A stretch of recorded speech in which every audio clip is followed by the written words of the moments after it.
জনপ্ৰিয় সূৰুযমুখী ধাৰাবাহিকখনৰ আজিৰ খণ্ডটি চাবৰ বাবে বহুত বেছি ভাল লাগিব কিয়নো আজিৰ খণ্ডটিত আপোনালোকে দেখিবলৈ পাব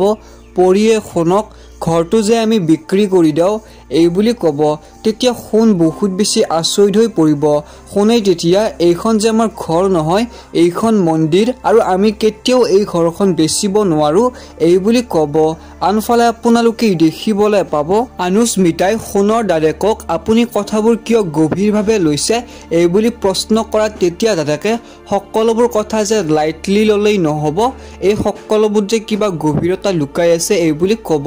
আনফালে আপোনালোকে দেখিবলৈ পাব শেৱালিয়ে আজি বহুত বেছি ভাগি পৰিব আৰু ঘৰৰ সকলোবোৰে যে মন বেয়া এই কথাবোৰ ভাবি নিজে মনটো বেয়া কৰি থাকিব এতিয়া বাৰু আজিৰ খণ্ডটিত কি হ'ব তো গতিকে আজিৰ সম্পূৰ্ণ খণ্ডটি চাবৰ বাবে বহুত বেছি ভাল লাগিব আপোনালোকেও যদি সূৰুযমুখী ধাৰাবাহিকখন চাই ভাল পায় তেনেহলে প্লিজ ভিডিঅ'টিত লাইক কৰাৰ লগতে মোৰ এই চেনেলটো সাবস্ক্ৰাইব কৰি ল'ব ভিডিঅ'টো চোৱাৰ বাবে অশেষ ধন্যবাদ